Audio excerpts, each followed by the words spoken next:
Thank you for joining me, everybody. It is good to be here with my friend Mushfiq Sarker, fellow Chicago area native as well. You're out in the suburbs, so we didn't do this recording in person, but maybe next time we'll try to coordinate that. Mushfiq, I know you do a lot of things, so I'm not even going to attempt. We're joking about how do I introduce you before the show. There's a lot of things you do, but you one of the core things is buying agencies, which we have in common. And so I'll start off with you buy agencies, but Mushfiq, tell us more about what you do, because I know that's an oversimplification. Yeah, thank you, Carl, for having me. So I've been in this online world since 2008. We acquire businesses. We started acquiring media companies, some e-commerce, some SaaS, recently in the last 5 years or so, agencies. And obviously we do other acquisitions as well, but agencies have been a core focus. So we run our own, let's say, mini micro private equity firm with our own funds. We don't raise money and we acquire these businesses. So of over 18, 17 years now, we have bought 200 plus businesses. Now, obviously, these are the smaller ones and then bigger ones. Majority Sure. in the initial time when I was 17 years old. Obviously, there were smaller ones. And now it's bigger and bigger deals. So we bought those and we sold those actually. So if you Google my name, you'll see, I do a lot of things. I'm also known as the website flipper. So I buy businesses and sell them, websites.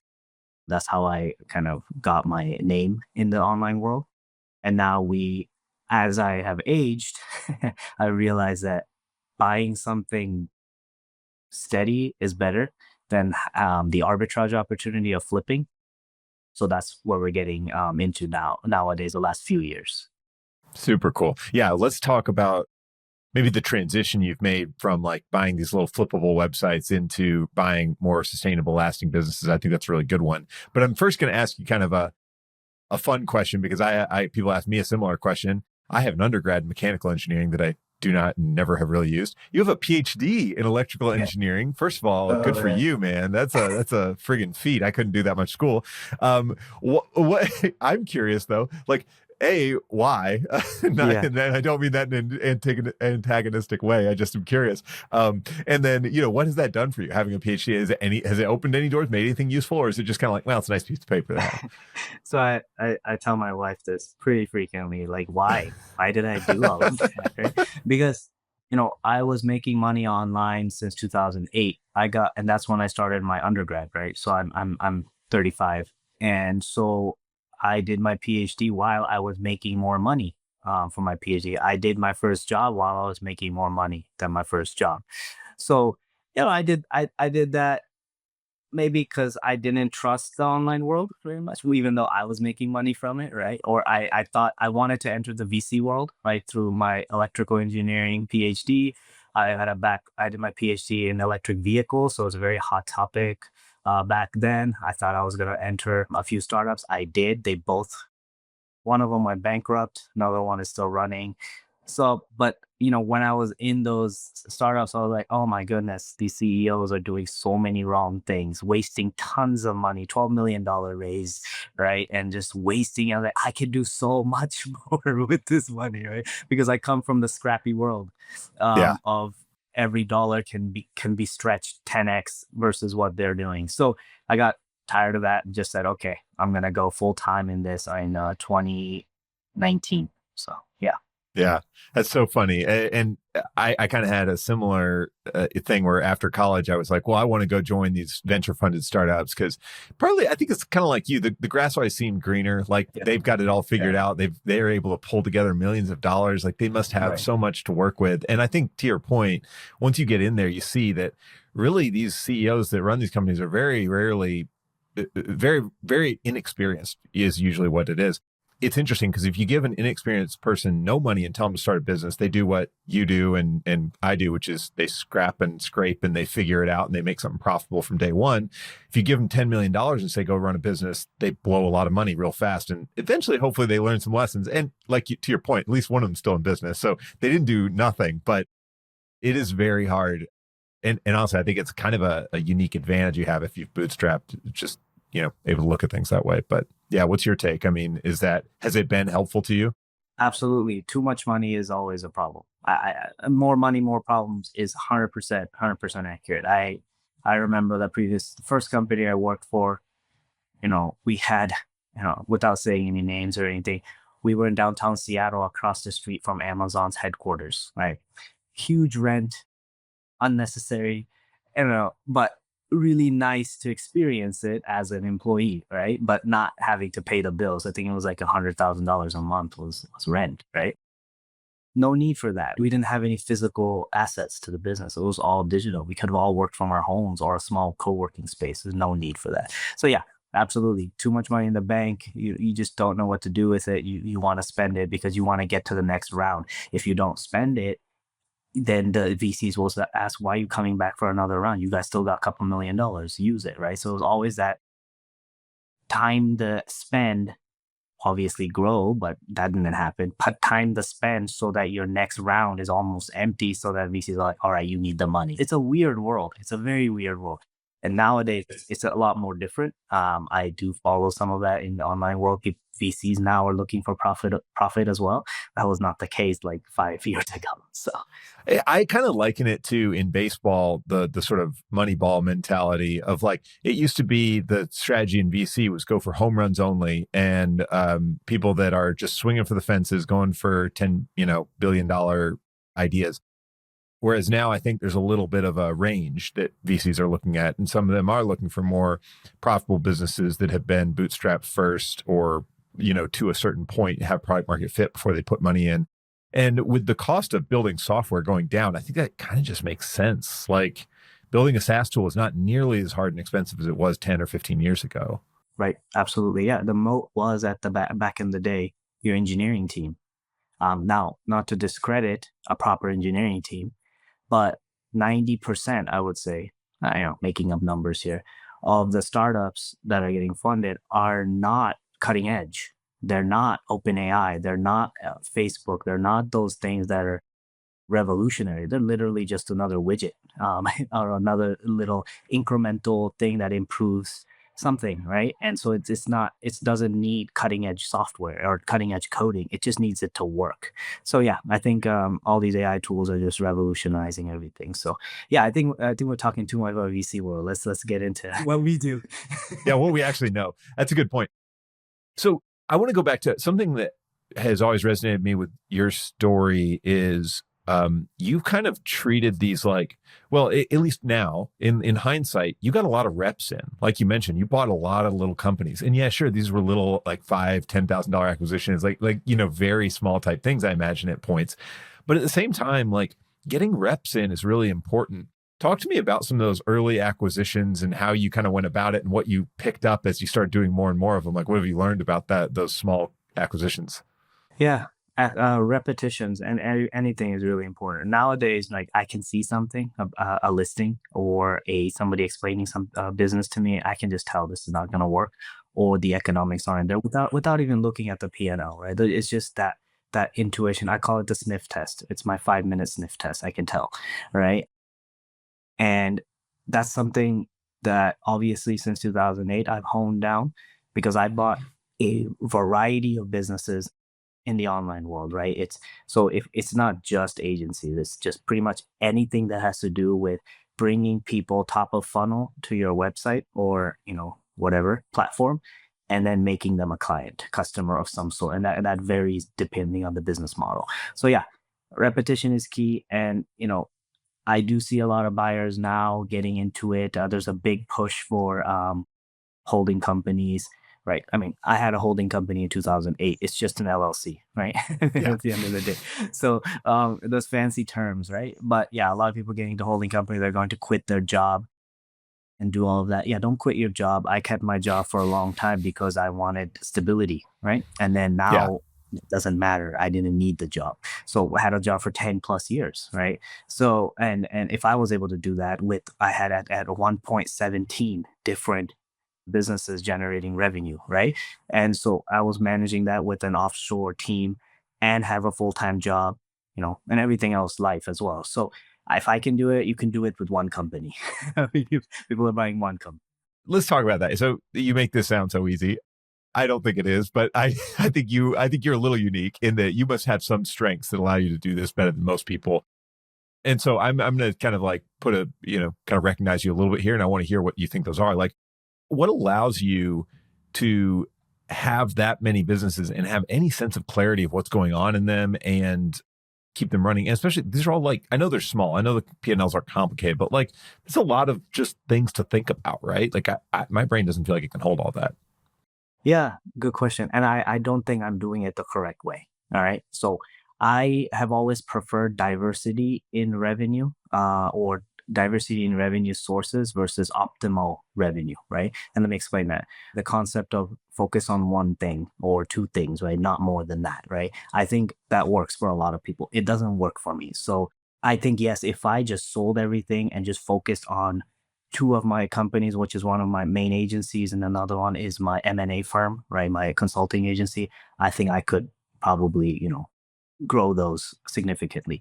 However, I have what's called, and as most entrepreneurs have, shiny object syndrome, right? When you are looking at deals as a consultant for others, helping them buy businesses, which is my M&A firm, you want to buy something, right? So how do I stop that? By having a wide variety of businesses in my portfolio. So at any given day, I'm not bored.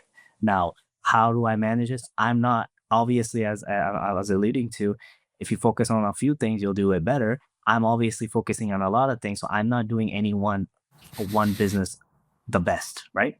They're Right. all operating at probably 80% of their capacity. They all have a semi-dedicated operator in place, and that's kind of focused or semi-focused on that. And I am just managing the operators, right? So that's kind of how I structure it. Now, obviously, yep, if I just focus on two, they probably will double, but I can't do that because that's my I figured out that's my personality, right? Over Yeah. 15 years. So I think that's a really wise recognition of your own strengths, right? Like, and I had this recognition about 6 years ago after I started my business and realized that, okay, this is what I'm going to do full time. I realized I want to change what I'm doing every 5 to 6 years. And I mean, like, it's kind of like you're saying, like, instead of operating one business forever and just that being my 100% thing, yeah, sure, maybe the ROI would technically be higher. Maybe it would be better to focus from a financial perspective, but like from a quality of life and like doing a variety of interesting things and learning, I right. don't think it was optimal. And so I kind of made this like, all right, every 5 or 6 years, I'm going to reevaluate and decide what I want to be in the next 5 or 6 years and just, play that part. And then we'll go from there. I found that very freeing to admit that, because I think most people with regular jobs can't admit that. You're getting told all the time, be an expert, be one thing, do really niche things, whatever. So anyway, my point is, I like where you're going. And I think it's a nice example of entrepreneurship is not just one path. It's a lot of different paths for different people. You don't have to just optimize for money or one business or whatever. Like, don't follow the rules, right? To add to that, so if what you mentioned to be an expert in one thing, right? So I am an expert in generating leads. Let's just put it like that, right? For any business online. So I see it like that, right? So if I can buy a business that has a COO in place, which my one of my agencies had, she is running the 90% of the headaches day to day, right? My job was to only generate leads. Now that can happen through paid ads, SEO, YouTube, podcasts, whatever, right? All these different funnels that we're building. So that is what I've kept my core focus on across all my business, because I enjoy that, finding that opportunity for growth, right? And then once it's found and tested, I just hand it over to some specialist on my team, right? To run with it. So all my businesses are like that, where I'm not doing the HR, I'm not doing the hiring, I'm not doing any of that. I'm just doing the funnel generation, the lead generation. So that's the core expertise across all my businesses that I focus on. That's where I stop, if that makes sense. Absolutely. Let me ask you this question, because this is very pertinent to my current struggle as a multi-business owner, which is, how do you deal with the fact that these entities are not big enough to have a lot of redundancy? So you have a key person leave, and now either you or you're going to have to very quickly hire somebody to come in there, and they don't have much time to train. Like, how do you manage that, Mushfiq? Like, is there a secret, or is it just like a lot of pain when that happens? No, that's good. So very, very, very good question. So obviously there's an executive team that if they leave, that's bad. And I don't have a solution for that. Okay. So I do have solution for specialists. So specialists may be somebody who's handling your content team, somebody's handling your paid ads, somebody's handling your social media, those different departments, let's say, right? Specialists. So the benefit that I have is I have built a very strong Rolodex of specialists that are contractors, right? That are people who want to work full time. That has happened through since 2008, building up my newsletter, which is the way I kind of talk to the world. And I have pretty much, I can tap into my network to ask for immediate help instantaneously. Like it does it like within 24 hours, I'll get 20 applicants, right? Around the world. These are not just US based. So that's the power. That's something that I have leveraged whenever I need somebody. Like 3 days ago, we wanted to launch a lead generation website for one of our agencies. And it's been sitting on the back burner because my team couldn't get to it. They're just busy with other things. I immediately, looked through my Facebook to see who's available and just said, I'm looking. I posted in my Facebook group that that's tied to my newsletter and said, I'm looking for somebody like this. Here's the hourly rate. Who's interested? Got 5 leads. That person finished the Yeah. project within 48 hours. And Yeah. now I'm like in my head, why didn't I do this earlier? So I have that. So I think you have to build up. Redundancy can happen in two ways. My COO wants redundancy where the team hierarchy has always a backup person within the team, right? And to do that is expensive on a P&L, right? If I have to have 2 paid ad specialists, one backup for the other, but I only need one, right? That doesn't make sense, right? Right. Or 2 account managers when I only need one, just because if one goes on vacation, that doesn't make sense. So I like to have redundancy on let's say on a Rolodex that's available.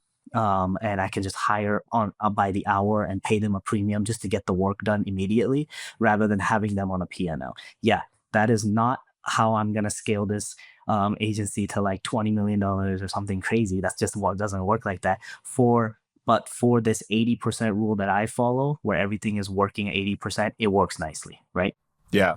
Yeah. I think that's a really interesting and probably powerful skill for entrepreneurs to have, or certain, at least those of us like you and me who are maybe these 80-20 people. It's like how to let things go that last 20%. I'll a personal experience. I was just talking to a business owner who owns a very similar business to one of mine. I think I just did the tally this year. I've spent an average of 6 hours a week on the business, including like mostly it's meeting with the team members, and the team members do most of the work, right? So 6 hours a week on that business. He spends 45 plus a week on the same business. His is admittedly slightly larger, maybe 30% revenue, but cash flow is about the same. He's been doing it for about 5x longer than I have. And there's this in his head, he's built up this thing that he needs to be part of it, right? Like he needs to be an essential piece in this machine. Whereas to me, it's like, I don't know. I don't, even though I'm sure he's got some little, like he's got a little more revenue to work with. So there's some pros to that, but like 45 hours a week versus 6 hours a week, big difference. And like what I can do with the rest of my time. And so I think it's good. My point, bring this around to what you're saying here is you got to choose what you're optimizing for. If you're optimizing for maximizing performance in that business, does that mean you need to spend 40 hours a week in it and really do that? Or if you're optimizing for your free time and cash flow, it's a different kind of calculus. So I think that's really, wise that you've come to that. Yeah, absolutely. Okay. So the obvious question that's going to come up for anybody who runs an agency is, how do you get yourself free of all these little tasks? Because I feel like a lot of entrepreneurs struggle with, well, my production team is good, but they escalate things. There's clients who have hot needs and I need to come in and smooth them over. Like, how do you get all that handled, or do you just let it go? Are you good at letting things go? What's the secret? No, I don't have a secret. I do still do those critical things. Unfortunately, every week we have a client that's just thinks that their problem is more important than others, and so Yep. they escalate. And if my team, so we have what we have done essentially is created rules for escalation, right? Rules for escalation is my COO knows when I need to be involved. So how does that work? We use Slack, and I think most agencies either use Discord or Slack or something internal for management and discussions. So we have groups in Slack, and in those groups are the core folks that are in that department. So we have a paid ads group, we have a social group, we have a SEO group, depending on the services we offer to the agency. And whenever there's an issue or something needs to be done, it gets tagged. The account managers know to tag that group, and there are folks in there, all right, that are should respond before I do. So those folks, if they cannot figure out that's when they tag me and say, hey, this is a beyond our understanding, or this needs admin level access, which I don't have, which is very common. And can you fix it? So there is a hierarchy kind of built in. So I'm monitoring everything. I'm seeing the slacks. I'm seeing the type of issues coming up, and most get handled. And then the ones that aren't, my COO or my head of the departments kind of tag me and say, hey, look, we can't figure this out. So that's kind of how I figured it out. But that doesn't mean that I can sit on a beach and not do anything. I still have to be somewhat involved. Do you use any kind of operating system? Like we use OKRs at both our companies. We're constantly kind of tweaking it to make it work for us in the best way possible. But I don't know if you have any system like that or just homegrown. No, yeah. I just do it how I want to. I don't follow any structured ways to do. Yeah. Well, I think some people just naturally have the ability to create that structure or build it in their mind. If a lot of the leadership level decisions are on you anyway, then it doesn't need to be put down into a bunch of different spreadsheets. But at the same time, again, it just depends. There's so many different operating systems. And I think my opinion is having something that works for you is good, but the incremental difference between EOS, OKRs, and your homegrown system is probably pretty small if you're just executing it consistently. But, my 2 cents. Okay. We could probably talk about optimizing multiple business ownership, but I don't know if that's relevant to many listeners. I'm curious about buying agencies because I've done a couple little acquisitions. You've done a lot of acquisitions, and so you have more experience than I do. Would love to hear how you look at buying agencies today. What are you looking for? And then how are you financing and dealing with the owners' outs and all that good stuff? Give me the high level, what you guys are doing. Yeah. So we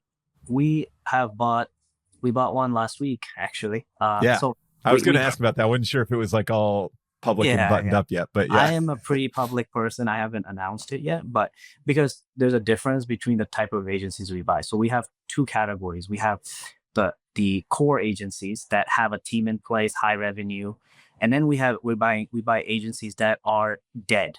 Okay, and I don't want to say dead like they don't have any revenue. They were at some point doing well, and something happened. It could be the external industry issues, or the CEO or the owner just doesn't care. And we buy those on pennies on the dollar, right? And why do we buy those? Because we're buying eyeballs, right? We're buying the existing email list. We're buying the website SEO that they've done, the traffic that's coming, because we can plug in our own services and products to those and generate more revenue or leads for our other core businesses, right?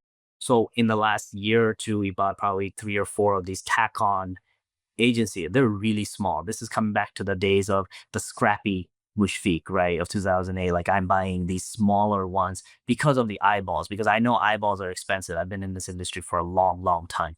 So those are really small. We spend a week cleaning those up and then bundling all of them into our core agency. So did I answer your question? I don't know if essentially what I'm trying to say is we core ones and then the tack-on add-on agencies. Yeah, that's great. That's awesome. And I've kind of, again, I've only done a couple of these, but I've done one core one and one kind of tack-on one that was very similar to what you're talking about. I'd be curious to hear how you've structured those little tack-on agreements. Was it like a rev share with the original owner, like all the leads that come in through your site will pay you on, or what did it look like?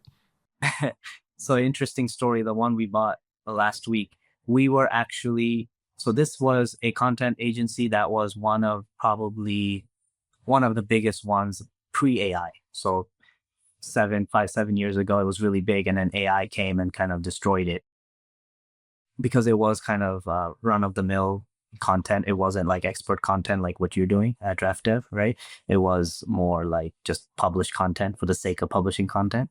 And so we were initially in talks to buy this from the second owner who bought it from the first owner. And at that time, it was doing okay. But I already bought a content agency prior to this one, and I saw that one kind of dwindle down. And I realized that, okay, I really don't care about the content agency model. I just want the eyeballs. I want the brand because it's a well-known brand. And I want the domain. I want those assets. So I told him, I'll just pay you on revenue share, right? If it generates revenue, good. If not, okay, there's nothing you get paid. He didn't like that, so he sold it on a brokerage, and the third owner bought it, right? Kept in touch with the third owner. The third owner, unfortunately, as I predicted, it went to zero, practically zero.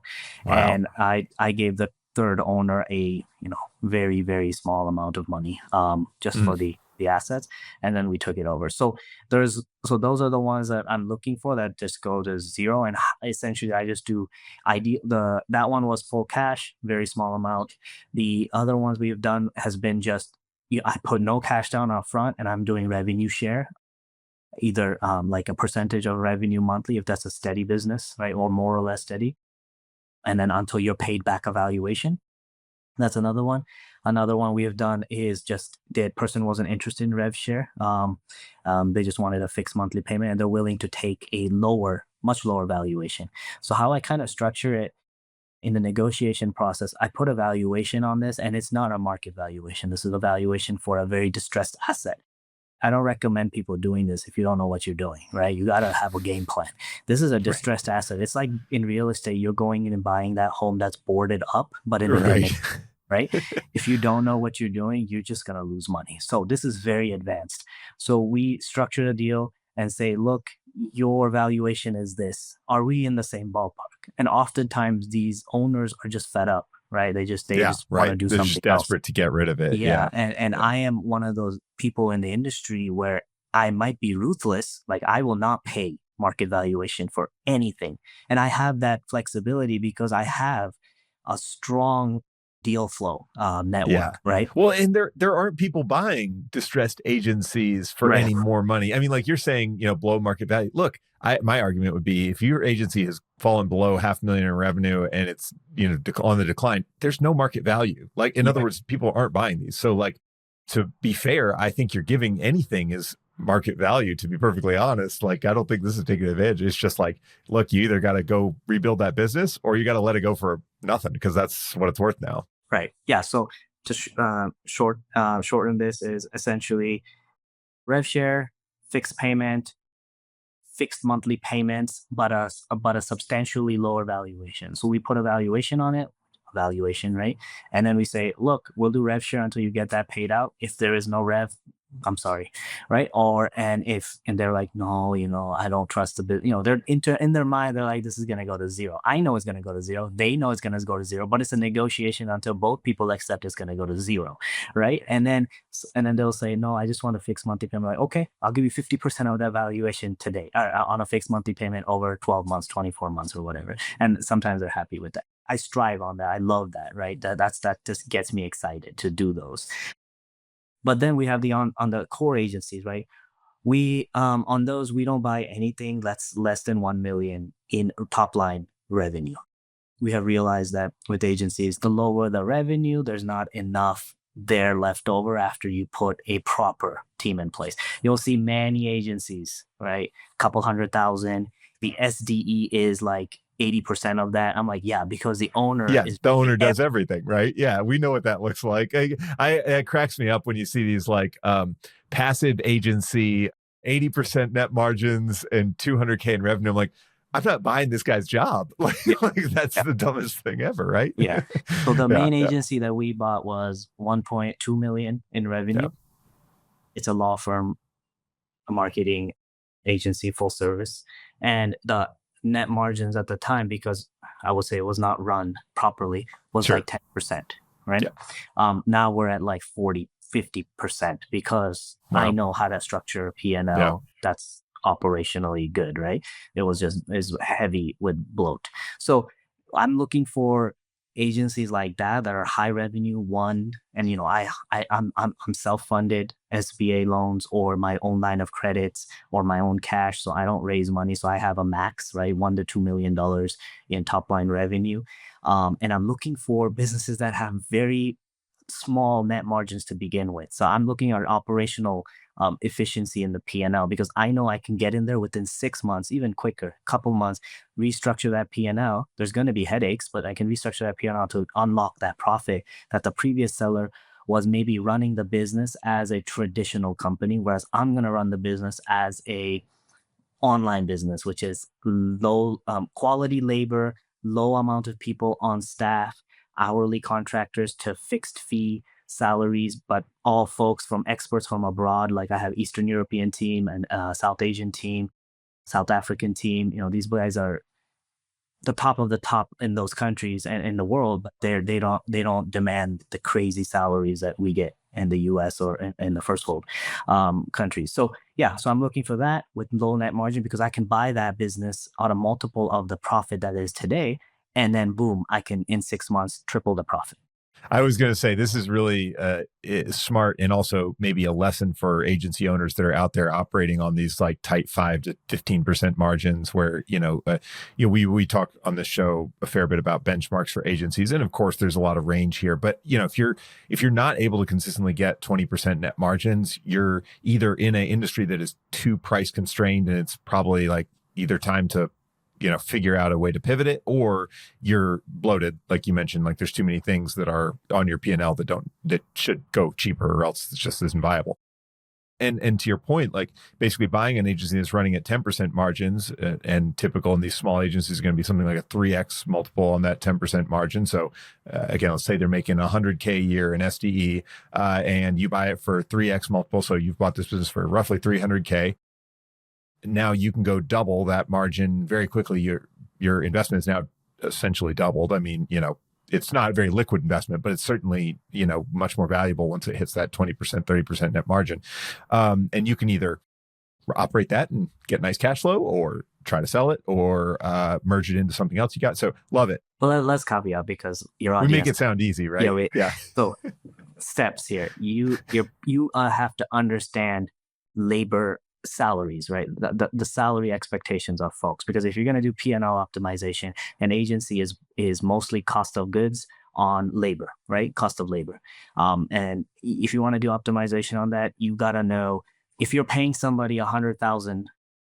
And look, I'm not here saying you should fire everybody, right? You're optimizing because I see it differently. If I see something that's 10% net margin, I know this business is not going to be stable long term because one or two clients that are top leave, you just lose everything, right? So I always frame it that my job is to make a stable business that's highly profitable so that I can, when I scale, I can hire more people, but it's justified and they'll have jobs for a long, long time, right? Not for 6 months until we lose a client, right? That doesn't help anybody.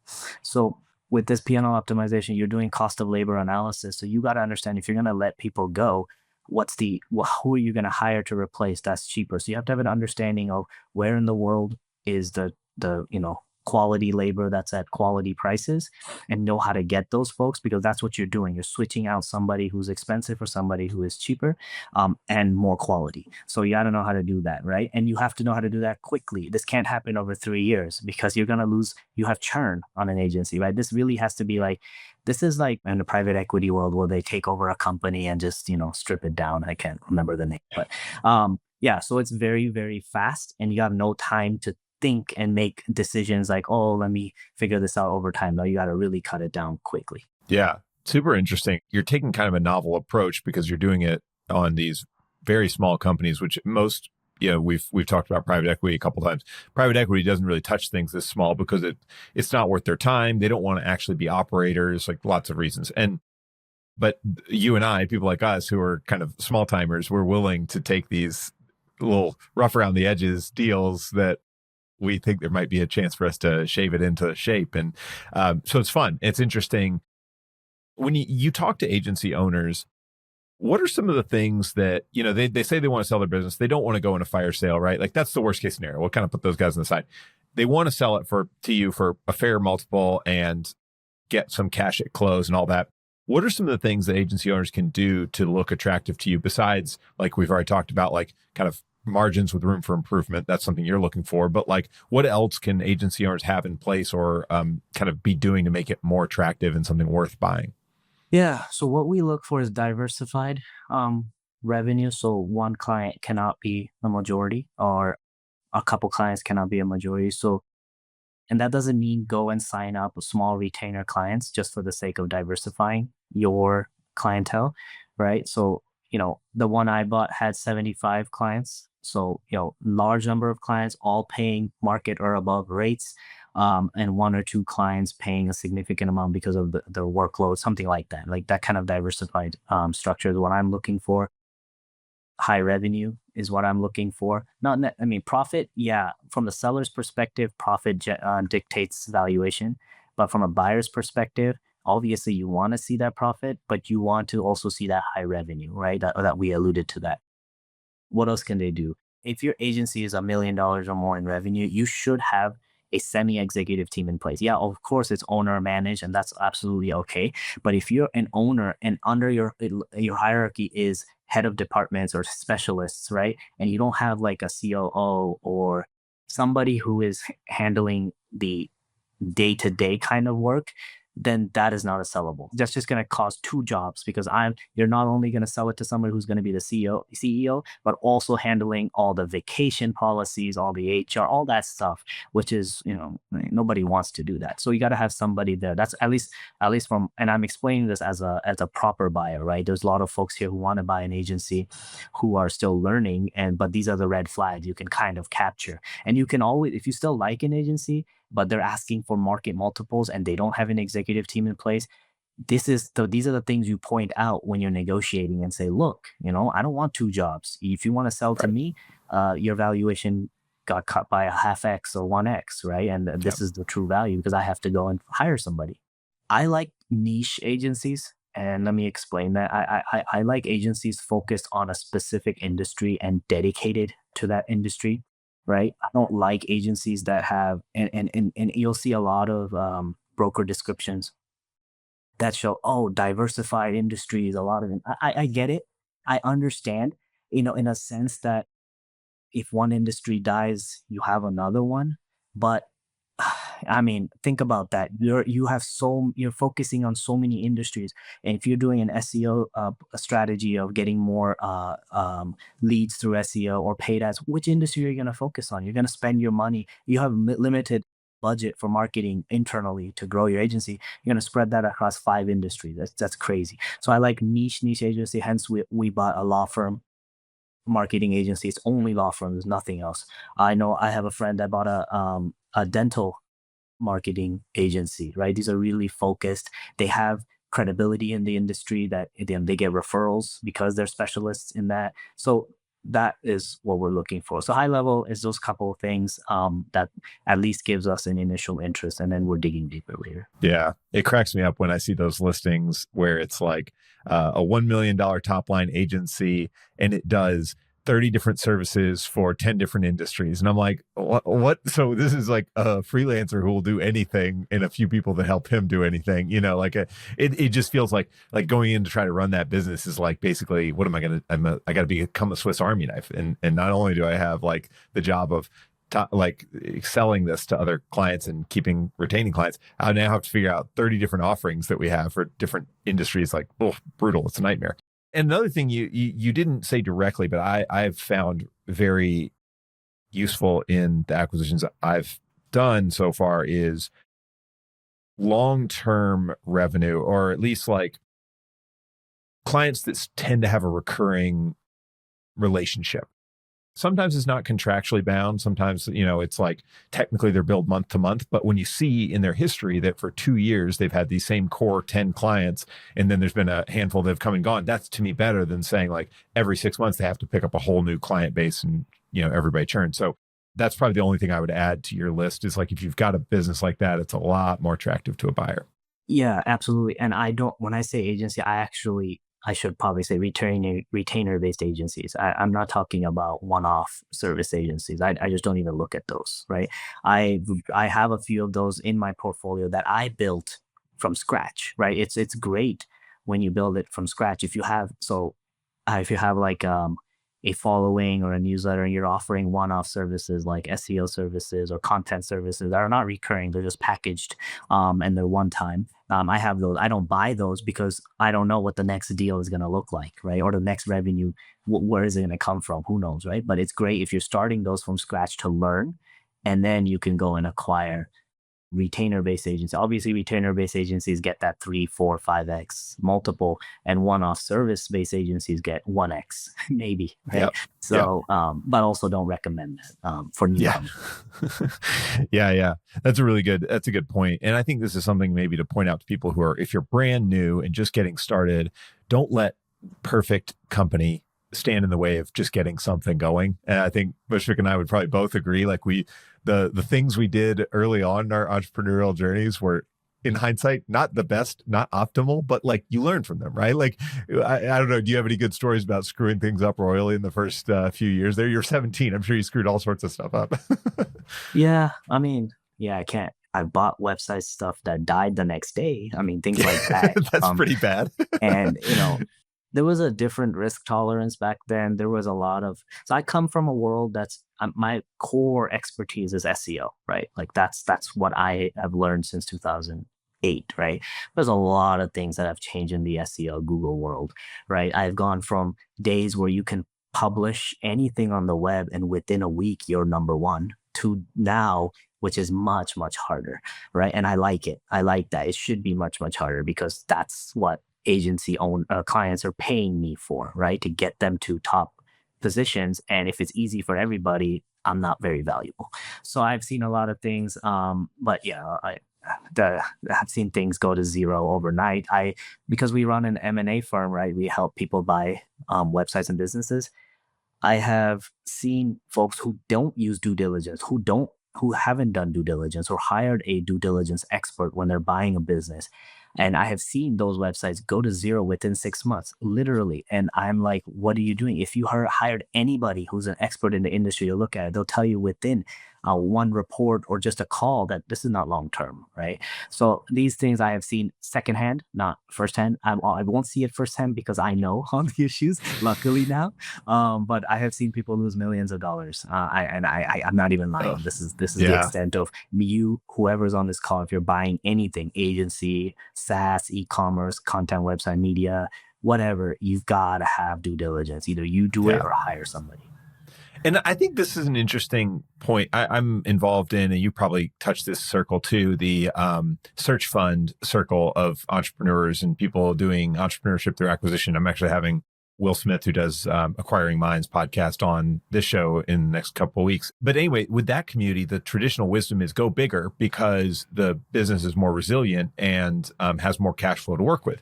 I think that's a fair point, but I'll kind of make the counterpoint. And every time somebody asks me about this, I make this point. It's like, but also if you go smaller, you can completely screw it up and bounce back. Whereas going bigger, having to declare bankruptcy because you can't ever meet those debt obligations because things really hit the fan. It's your very first time as an entrepreneur. You're likely to, statistics tell us you're likely to fail anyway. It's not that, again, not that it is a nightmare scenario for everybody. It certainly works sometimes. But I to me, have always felt like I'd rather gain the confidence on slightly smaller deals that I can screw up and go to zero and still come back from rather than go swing for the home run and really blow it on year one. But again, personal preference and a little bit of risk tolerance there. I don't know if that's right or wrong. I 100% agree because I've been from the world where you build from scratch, right? Buying came later, right? Acquiring businesses. So what I recommend for people starting today, and I am intertwined with the ETA world because we help those folks do due diligence, quality of earnings, deal sourcing, and help them get to close as their buy side advisor because sellers have the brokers who always represent them. But in this industry, there's nobody representing the buyer. So we help the buyers. What I recommend for most folks is have some marketing background. I mean, I think there's a lot of TikTok and Instagram folks selling. You can buy a business for $0 down. You don't need to work a lot. You can put a manager in right, place. passive income. that is not correct at all. I mean, there's no passive income in this. I mean, nothing is passive.